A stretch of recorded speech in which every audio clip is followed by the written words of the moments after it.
Welcome back to the show, everybody. We got a really good one for you. JP Terriot from Uphold is speaking out about XRP and the SEC lawsuit. You won't believe his words. They're incredible.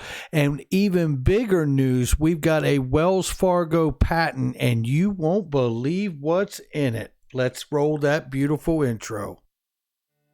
This is Digital Perspectives with Brad Kimes. Subscribe for new content notifications. Now, here's Brad Kimes. Come on in. Welcome back to the show. You can follow me on Twitter at BackupBradleyAbove at the top of the screen and everything that we're talking about here today. Okay, so right now we're looking at 22 cents for XRP. We know that really Forbes has got it right, which they don't do often. SEC versus Ripple is the cryptocurrency trial of the century, letting you know, if you haven't found out by now, that there is a initial pre-trial conference on February 22nd, 2021. Then I also want to let you know that JP Terriot from Uphold has come out and made it very clear that they are not stopping trading on XRP. They are not delisting or any other thing. Listen to this quick exchange of post here from JP Terriot, and I'm going to tell you right now, I am a user and a customer of Uphold, and I will be going and showing my support today. 1 out of 8, let's look at it. Uphold hopes that the due process resolution to the SEC dispute can both set goalposts for token offerings going forward, as well as clear the fog bank of uncertainty that now presumably settles over the stellar spile coins of the world, if not ETH itself. Then it says here the SEC is a lion in the service of protecting consumers and stopping bad actors. But the Ripple complaint presents various conundrums.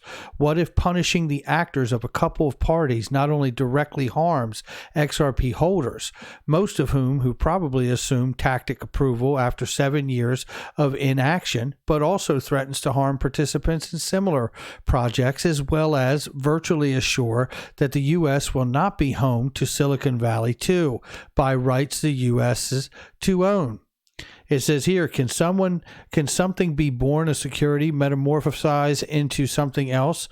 How is invoking billion-dollar losses for innocent third parties, as an ex-commissioner of the SEC recently put it, in the interest of protecting consumers? Well said, JP. We work in the most exciting industry of our day. This is truly the second coming of the internet. As with all human activity, there are the well-intentioned, the criminally, and the crazy. But most importantly, there are the innovators, the agents of all human progress.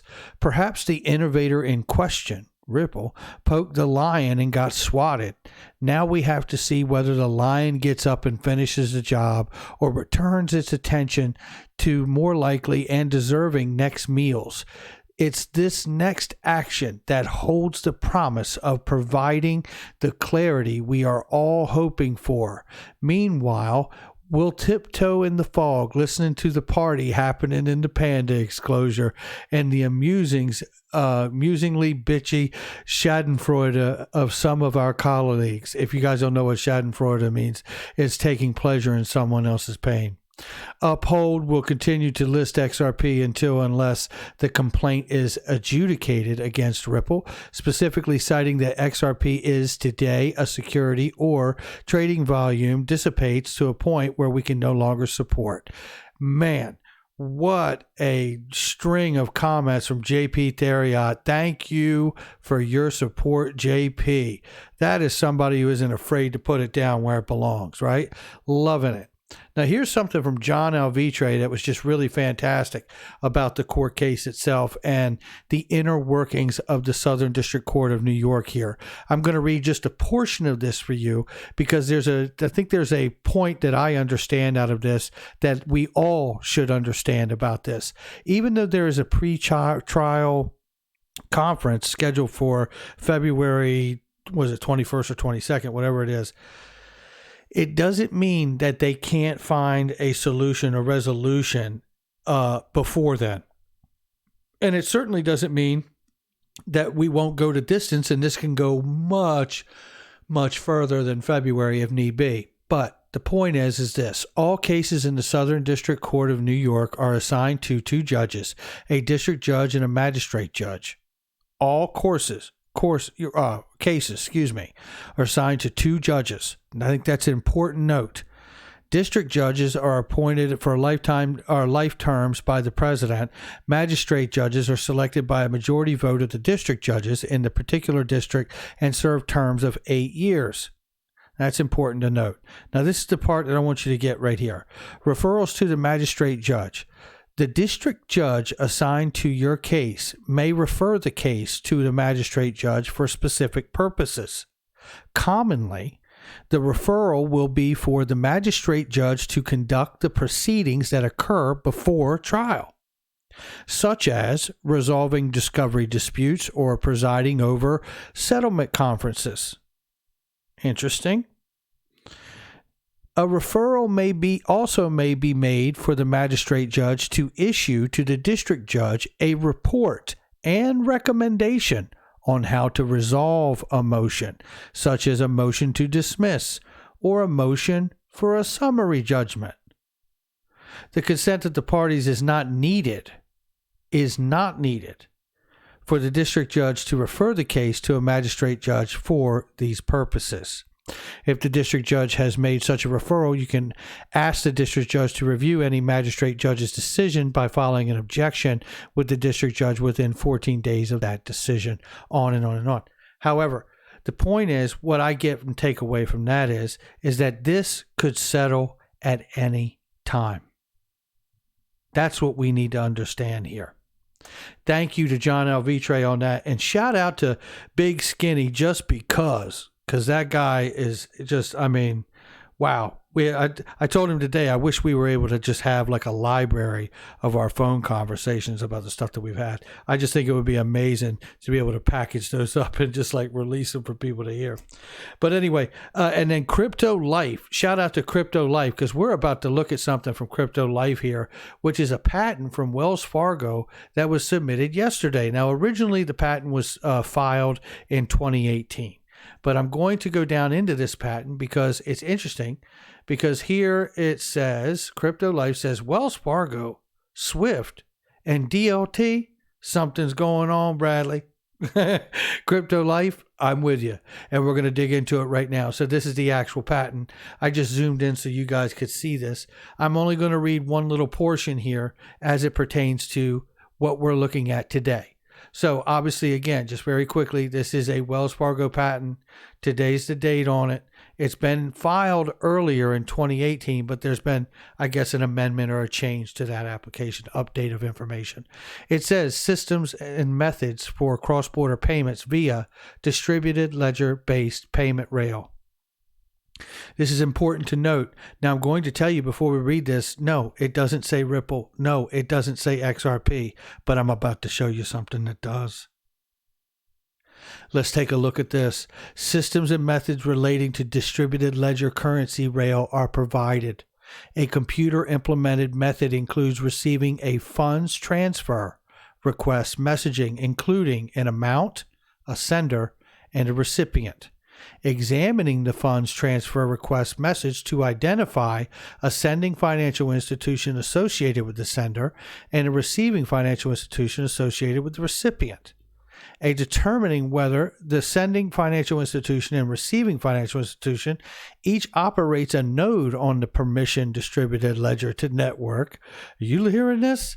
The method further includes, in response to determining that the sending financial institution and the receiving financial institution each operates a node on the permission distributed ledger network, routing the fund transfer request message to the permissioned distributed ledger network so as to facilitate the funds transfer via digital cash states issued to the sending financial institution and the receiving financial institution in exchange for fiat currency cash. This is Wells Fargo's, ladies and gentlemen, and you're not going to believe what I'm going to show you after this. This is drilling down into the other sections of the patent, okay? So I'm drilling down here, and I want to read this section to you where it describes the detailed description, and I'm not going to read the whole thing. My God, it's something, and I've read the whole thing. But let me just read this section to you as it pertains to where we're focused today. Various embodiments relate to distributed ledger technology known as DLT, base system for facilitating cross-border payments. The system provides a new DLT-based rail for cross-border payments that coexist with existing rails for clearing, netting, and settlement. The system includes an issuer that generates and issues digital cash states in exchange for fiat currency cash. I just think that's interesting. Issue digital cash states. That is just so interesting to me right there. So let me just silence my phone 1 second here. And here we go. Okay, so getting back, let me cover this real quick. Digital cash states are recorded and transferred via distributed ledger that mirrors the bank's existing general ledger. Cross-border payments are facilitated by transferring digital cash states between banks via distributed ledger systems. This eliminates the need for utilizing the SWIFT messages and other payment rails. Did you hear what I just said? This eliminates the need for utilizing SWIFT messages and other payment rails.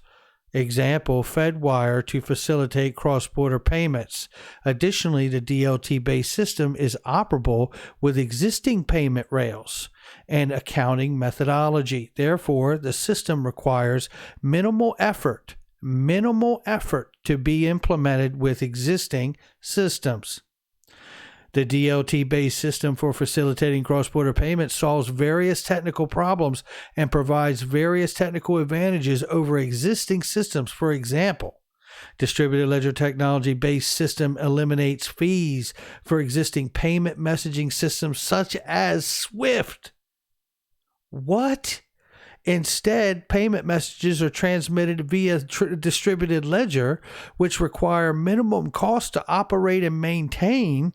Additionally, use of an independent third party, as described in further detail below, may ease the burden of foreign regulatory compliance, as any given country has a cleaner line of sight to the underlying assets, which are all held by an independent third-party account. Yada, yada, yada. It goes on and on. I do want to go down here and tell you here also, because we're about to look at something here that absolutely does talk about Ripple and XRP, and I think you're going to like it. Let me get right down here to almost the bottom here. And it is not in this patent, but I want to finish on this patent with this note. Any foregoing references to currency or funds are intended to include fiat currencies, non-fiat currencies like precious metals, and math-based currencies often referred to as cryptocurrencies. Examples of math-based currencies include Bitcoin, Litecoin, and Dogecoin, and the like. Come on in. Now let me show you this document, because this is from July 21st, 2020, when the rule was made effective by the enforcement agency, Consumer Financial Protection Bureau. That's right. And I have been running it up your flagpole for many months if you've been with me, and I'm going to read it again to you today.